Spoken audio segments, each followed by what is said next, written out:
pundakmu, walau jatuh bangun, sedikit luka dan bahkan memar. Gue di sini tuh belajar bener, bukan jadi bener. Maksudnya gue belum jadi bener loh, gue masih belajar bener.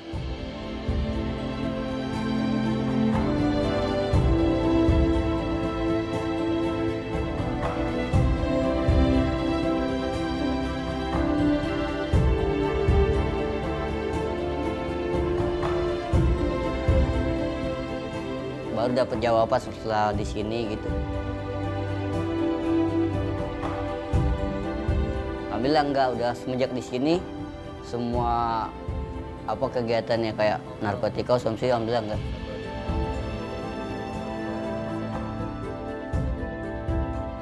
Apakah serta-merta menghilangkan pangnya?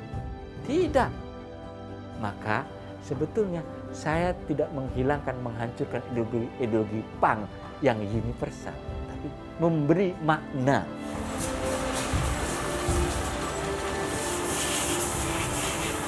Yang lebih wise terhadap persoalan yang real, yang aktual, yang ada di zaman. Di mana nilai-nilai pang yang universal itu sejalan dengan nilai-nilai Islam. Persoalannya adalah bagaimana memahami.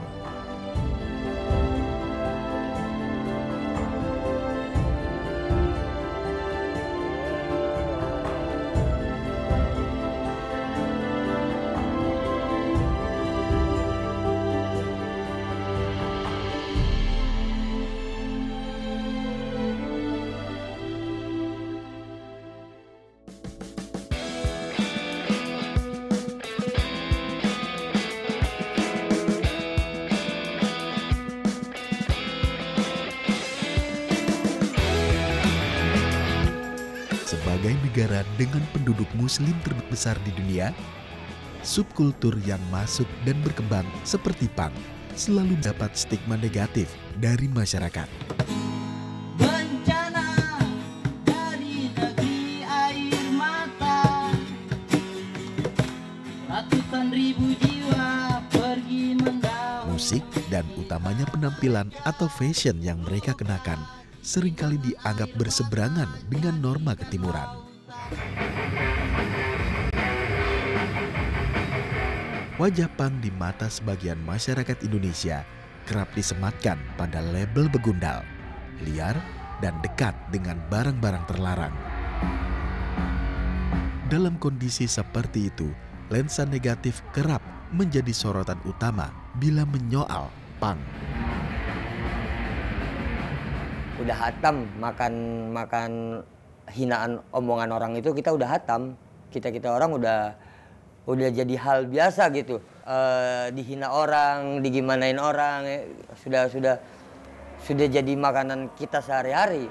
Justru itu kita masih bertahan. Tapi kalau memang masyarakat atau mereka yang mandangnya sebelah mata atau udah tutup mata sama sekali ya, bukan sebelah mata lagi, udah tutup mata, ngelihat kita atau kelakuan kita, arahkanlah, bukan dijudge atau digimanakan. Kalau nggak suka mereka di jalan kayak gimana ya kan, tapi mereka butuh kehidupan.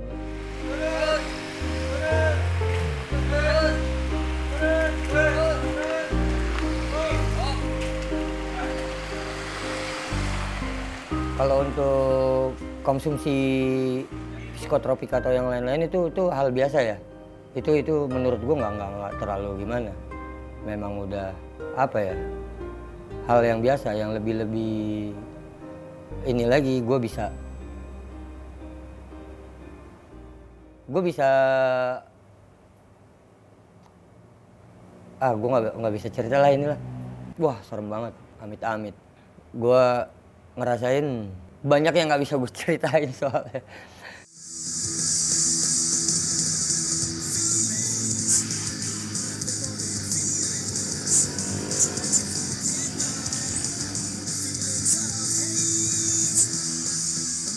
Kalau separah-separahnya paling pernah hampir overdosis. 3 hari nggak bangun. Teman-teman udah panik yang kirain udah lewat atau udah meninggal. Kan kebanyakan kalau overdosis itu iya 2 kemungkinan. antara meninggal atau dia ada gangguan gitu antara saraf-sarafnya. Yang paling parah sih itu aniline pil distro itu hampir sekitar 300 butir. Itu bertahap, nggak langsung sekaligus, maksudnya berapa 30 gitu. Dalam satu hari? Iya 1 hari, tapi nggak bangunnya 3 hari. Karena apa udah berlebihan dosisnya tadi.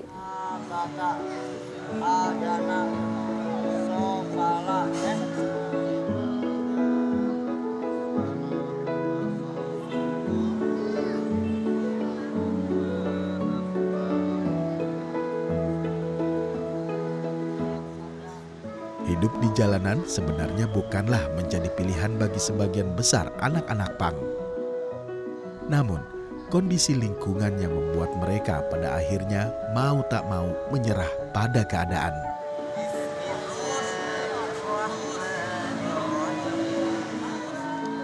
Berangkat dari hal tersebut, Halim Ambia mendirikan sebuah komunitas yang bernama Tasawuf Underground. Berkali-kali gitu ya. Komunitas Tasawuf Underground hadir sebagai wadah untuk merangkul dan mendidik anak-anak pang jalanan dengan nilai-nilai Islam tanpa mengesampingkan ideologi pang itu sendiri. Saya pikir untuk menjadi pang juga bukan karena dorongan diri sendiri, tetapi lebih kepada sebuah kritik sosial atau perlawanan yang kita bisa. Lahirnya tongkrongan anak pang, skenan yang ada, itu harus diakui adalah imbas secara sosial dan politik di masyarakat kita. Lalu mengapa jalanan menjadi pilihan? Itu masalahnya. Kata Imam Ghazali, seperti ngengat. Yang kalau ada cahaya, tabrak. Udah tahu itu obor, tapi dia jatuhkan, dia tabrak. Ketika kita mendekati mereka dengan persahabatan yang tulus, lahir akhirnya komunitas yang mampu menjadi tempat sharing, tempat berbagi cerita, tempat berkeluh kesah, tempat mendidik bagi perubahan mental. Saya tidak menghadirkan sisi keustadan yang mencolok mata. Saya melebur layaknya mereka.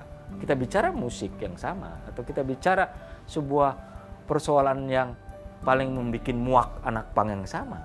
Misalnya kita bicara tentang korupsi, kita bicara tentang bagaimana muaknya hengki-pengki politik yang terjadi di Republik ini.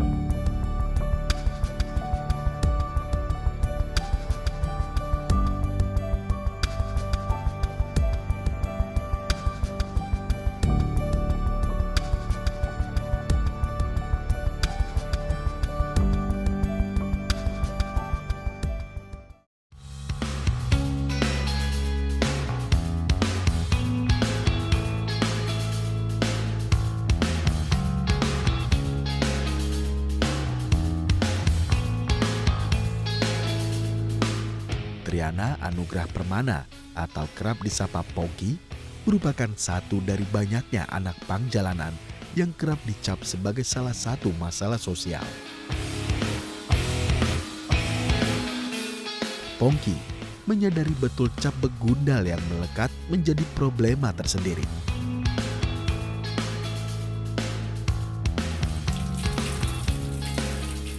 Meski mengubah pandangan masyarakat bukanlah perkara membalikan telapak tangan, namun hal yang ia yakini bahwa Tuhan tak pernah meninggalkan umatnya sendirian. Bismillahirrahmanirrahim. Innalladzina kafaru wa matu. Setiap yang ada di jalan pasti ada di hati kecilnya kepengen kayak orang-orang layaknya loh. Itu pasti, aku yakin.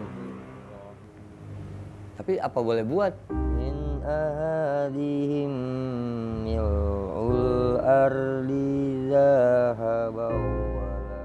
Sebelum kenal Pak Ustadz ya udah lama banget. Kok gue begini-gini aja gitu ya. Kok gue kehidupan gue makin begini. Itu udah lama. Jadi memang gak ada yang ngerangkul, memang tidak ada sosok figur mau gimana.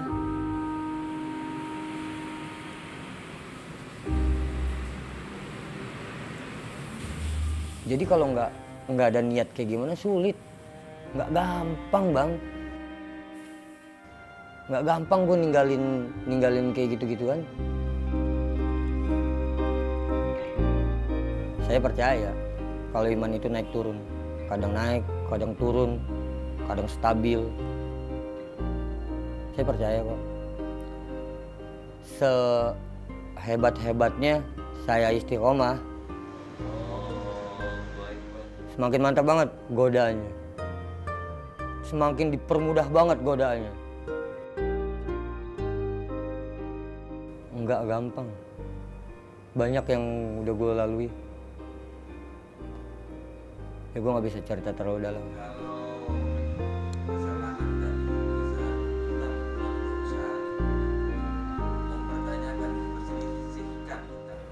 Gue dapet dari beliau sesosok ayah. Terus gue juga dapet dari beliau. Gue nggak pernah belajar guru sekolah apa sih ngajarin doang kasih nilai.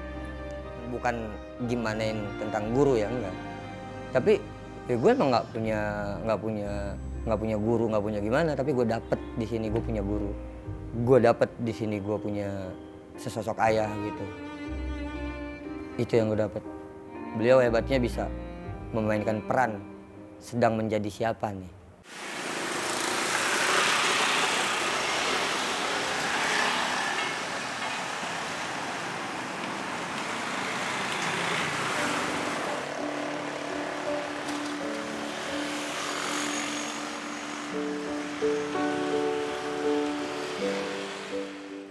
Sementara, memilih jalanan sebagai pelarian hidup bagi Widin Nopansa Eka Putra atau Wadoy semata-mata hanya ingin mencari ketenangan ketika ia tak mendapatkannya di dalam rumah. Pahitnya lika-liku kehidupan jalanan membuatnya lupa akan keluarga, bahkan dengan Tuhannya. Karena saya dulu memang tidak menemukan sosok seorang ayah dalam kehidupan saya gitu. Ayah itu sebagai musuh bagi saya. Karena sering melihat suatu tragedi atau kejadian yang tidak enak gitu.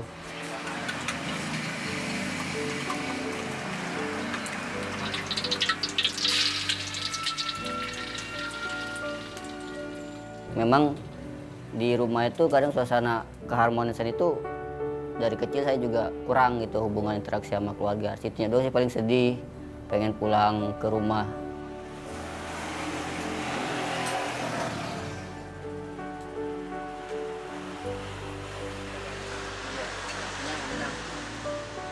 Ini sekarang saya udah mulai berinteraksi lagi terutama ke orang tua, ke bapak gitu.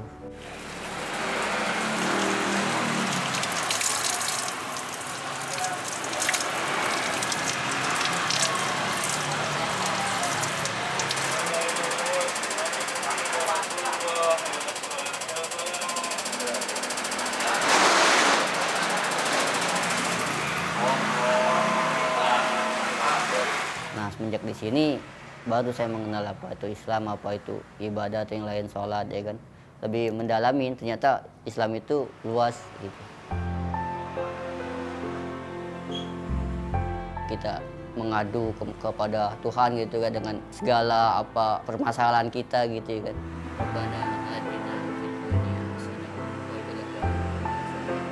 Ya kalau sekarang sih ya berbuat ini aja sih yang lebih baik aja. Jadi waktu yang saya punya sekarang atau untuk kedepannya buat berbuat yang lebih hal-hal yang lebih bermanfaat lah gitu. Pengen memanfaatkan waktu ya semaksimal mungkin untuk kebaikan gitu. 3 tahun yang lalu saya berpikiran kalau agama terlalu melangit, tidak down to earth, itu juga menjadikan agama berjarak. Agama terlalu tinggi, agama terlalu mengawang-awang, agama sesuatu yang tak terjangkau. Sejak berdiri tahun 2012, lika-liku mewarnai setiap langkah seorang Halim Ambia dalam perjalanan mendidik anak-anak pang jalanan di komunitas tasawuf underground. Orang mau mendekat dan mengenal Tuhan itu kan dengan 2 cara. Mereka yang datang dan pergi menjadi pemandangan yang biasa baginya. Namun dengan tekad yang kuat, ia mampu membuktikan bahwa apa yang ia lakukan selama ini tak ada yang sia-sia. Selama ini mereka mungkin melihat orang sholat, melihat masjid, mendengar azan. Mengapa tidak tertarik untuk sholat? Karena dia tidak menemukan atau tidak pernah merasakan bagaimana nikmatnya sholat. Tapi kalau ketika di sini saat rehabilitasi sudah mulai dimandikan, sudah mulai tahu hadas kecil, hadas besar, sudah tahu bagaimana manusia harus rutin menjaga kebersihannya, lalu diajak menikmati nikmatnya sholat sebagai ibadah, menghadap Allah. Pelan-pelan ada kesadaran mental yang berbeda. Jadi melalui nikmatnya kedamaian dalam sholat, melalui nikmatnya pengaduan kita, komunikasi ruhani yang sangat pribadi, yang sangat intens dalam sholat yang kita lakukan, akan tumbuh kesadaran baru. Lalu kita jadi ini anak, kita didik sampai bisa kuliah. Itu kan nilai inspirasinya tinggi sekali. Kita tetap punya ideologi punk. Ketika kita bisa kuliah, kita bisa belajar agama, kita bisa ikut sholat dan zikir layaknya masyarakat umum, kita tetap bisa punya ideologi kebebasan, juga punya ideologi berdikari, mandiri, do it yourself. Tetapi ideologi punk yang semacam ini kan nilai-nilai ideologi punk yang inline, yang sejalan, yang tidak bertentangan dengan ideologi Islam, yang tidak bertentangan dengan tasawuf. Maka inilah mengapa saya melihat ketertarikan ini. Ya, awalnya ini bukan bayi, awalnya tanah. Tanah, proses ya. Bentuk dulu dari tanah. Bagi saya itu pun perubahan yang tidak bisa kita anggap remeh. Saya melihat ketertarikan di dunia itu yang selama ini tidak dilakukan oleh juru dakwah. Selama itu mereka hanya melakukan stigma, tapi tidak merangkul. Padahal dakwah itu untuk merangkul. Dakwah itu untuk memberi pencerahan.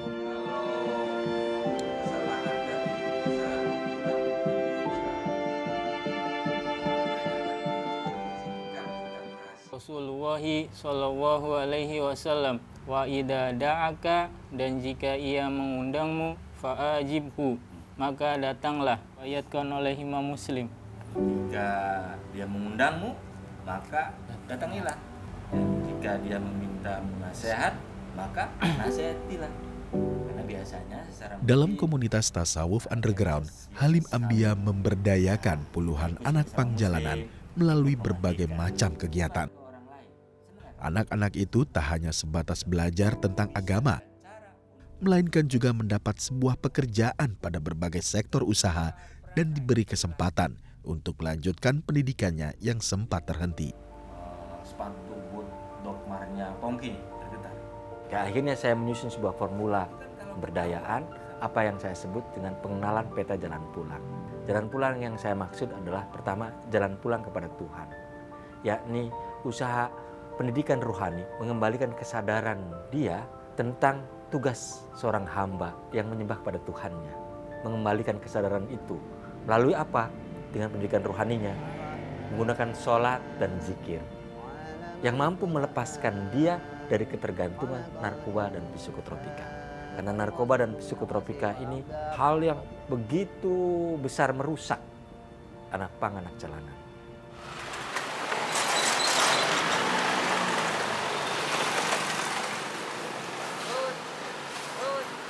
Ya oke. Lalu yang kedua, dengan pemberdayaan, apa yang saya sebut di awal, yaitu pengenalan peta jalan pulang kepada keluarga.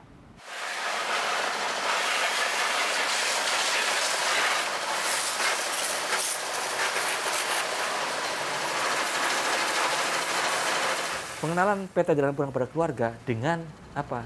Pendidikan kewirausahaan, dengan soft skill, dengan pendidikan yang mampu membuat mereka juga menemukan solusi bagi hidupnya.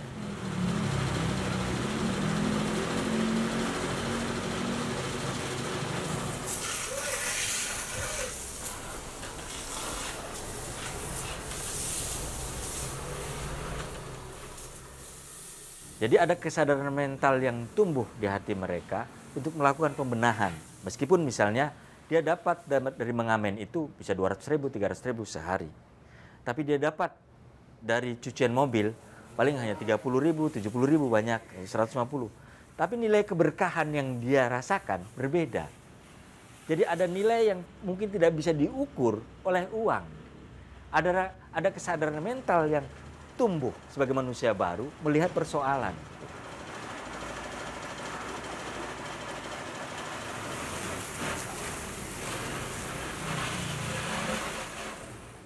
Mungkin dia tidak membahasakan itu sebagai berkah. Tapi dia membahasakan, oh saya nggak tahu ya, dapat 30.000, tapi tenang batin saya. Tapi saya senang, saya enjoy, saya nggak mikirin, karena di sini gampang. Mandi tinggal mandi, minum tinggal minum, tidur nggak diganggu. Coba kalau tidur, makan, minum, mandi di jalanan, bisa ketangkap Satpol PP, dicemooh orang. Kapan gue punya mobil kayak gini?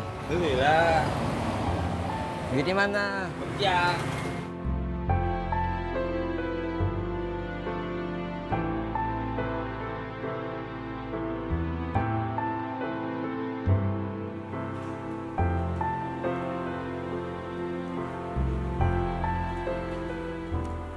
Perjuangan untuk bisa terlepas dari ketergantungan hidup di jalanan bagi puluhan anak-anak yang tergabung di komunitas tasawuf underground kini secara perlahan mulai hilang.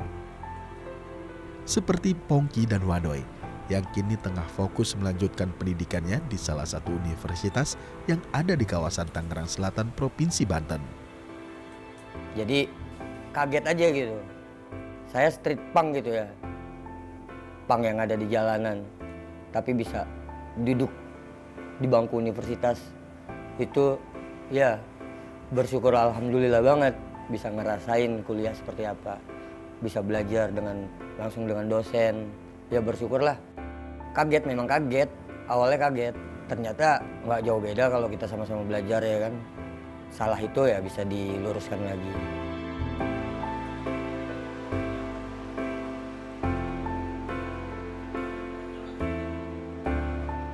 Bahwa saya sesali pas sejak di sini bahwa pendidikan itu penting. Pendidikan itu penting untuk ya satu untuk diri kita sendiri dan juga untuk bekal buat anak dan istri nanti. Gitu. Semenjak di sini kan misalnya ada pemikiran yang lain terbuka gitu. Gimana nanti kalau anak istri saya nggak buta agama atau saya nggak berwawasan gitu kan. Jadi saya merasa di sini buat saya kedepannya juga gitu untuk dari ilmu agamanya juga gitu untuk sementara zaman kan sekarang udah semakin canggih. Jadi buat menambah ini saya juga, wawasan saya juga gitu.